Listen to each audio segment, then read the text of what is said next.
Hello, fellow students. This is Professor Jack, and here I am with you one more time. This is Chapter 11, Marriage, Building a Stronger Foundation, or a Strong Foundation, rather.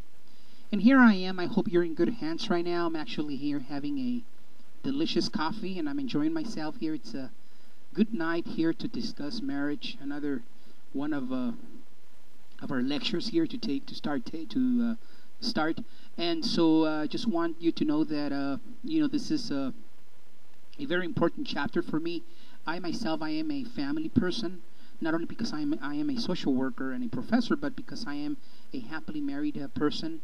And I'll go ahead and tell you this very honestly and faithfully, that there hasn't been anything else more important, aside from having my baby, of course, and my faith in God, than to actually having been married with the person that I am, an excellent person. And after acknowledging that, acknowledging my wife, I want to go ahead and then salute you as well, and hopefully you're having a good one. Now, the topic of marriage is one that is very debatable, as you know. We have stats that talk about divorce rates, cohabitation, and separation, and children born out of wedlock, and it's tremendous, right? But this is chapter 11, and it's the discussion. It must go. So let's go ahead and start. I have, of course, the sociological trend. As you know, the sociological trend is central to this class, right? It's in understanding the shift of families from one generation in the 1940s to the present time. And while in every single generation we have had types of families, the types of families that we have now, which are the ones that actually practice cohabitation, are more prevalent than perhaps in the past, and so on. Okay, so this is why we did the sociological trend, why I wrote it. It could be subjective, it could be based on my opinion. I mean, you don't have to agree or believe in it, right? But it's important for you to acknowledge it and consider it, because it does testify to a growing trend in American families, right, from the 1940s all the way to the present time, and how other circumstances in society have affected the family system over time, right? So, this class is about the family as a matter of fact, right? And what we do in this class as well, aside from studying trends and in family, is also to study the interrelationships, the dynamics in the relationship.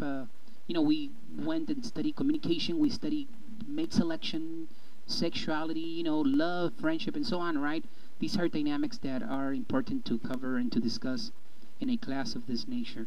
3 characteristics of the sociological trend. I believe I gave you these already, right? But let me go ahead and discuss these again. First one is a decline in the popularity of marriage, and it's indicated by a decrease in the number of marriages to an all-time low. The second characteristic is that fewer couples who get divorced choose to remarry. Well, that's another trend to follow, right? Within the trend that I've been studying, right? Which is,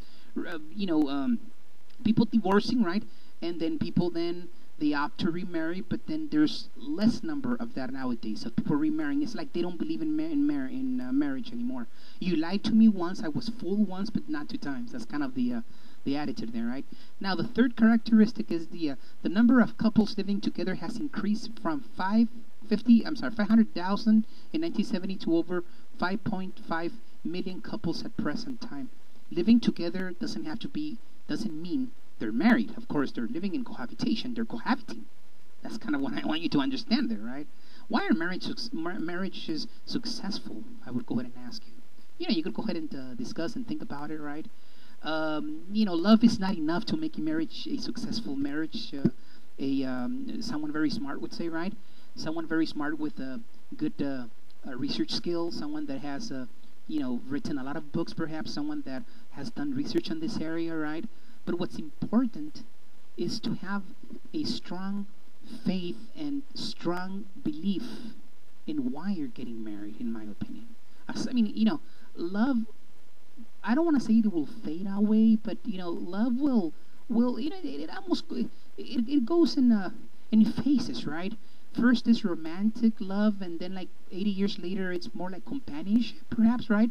So it changes, and it suffers a metamorphosis. Let's just go ahead and say that. But it doesn't stop. It doesn't end. No, there's love, right? But it changes in stage throughout the stages of child development, going back to sociology 1, right? But there has to be more. And we, in this slide we have different pointers. I mean, the author does a fantastic job. Researchers have identified the following relationship characteristics to be predictive of marital happiness. You have there some acceptance of the partner's personality, good communication, so on and so on. But there's no guarantee altogether. I mean, you guys could go ahead and match 50-50 exactly, 50%, 50% match in everything. Everything's okay.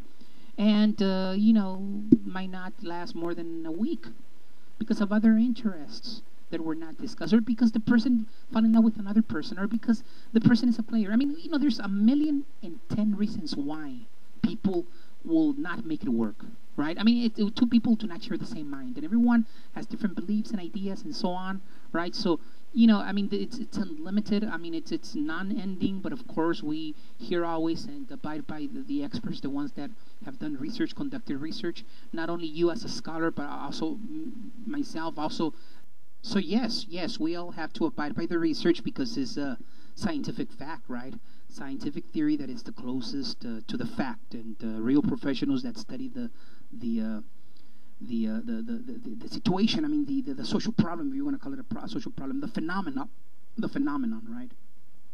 Here's one fact: the first year of two of marriage are, for many couples, the most difficult. Some strategies for adjusting to marriage in the early years include the following: acknowledging and handling anger and aggressiveness, tolerating imperfections and differences, separating from family of origin, being committed to the marriage, and realizing that there are ups and downs in marriage. But one more time, this is not guaranteed 100%. It may work, it should work, but not necessarily all the time it works. You see what I'm saying?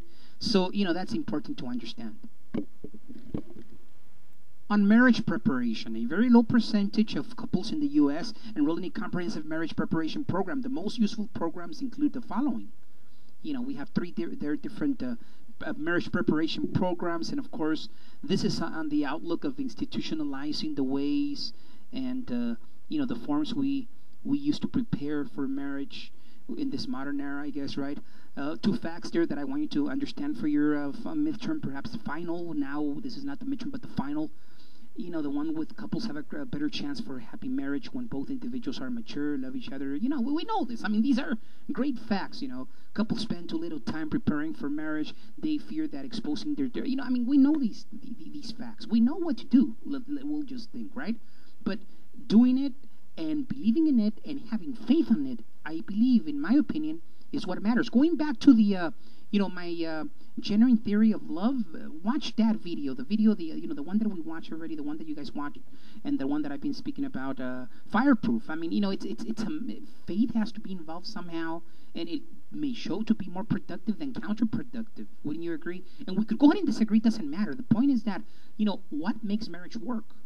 By all means necessary, tell me what, right? I mean, what makes it work? If nothing makes it work, I mean, why then marry? Then the researchers are right. Then they want to ban marriage. They want to go ahead and abolish marriage from society.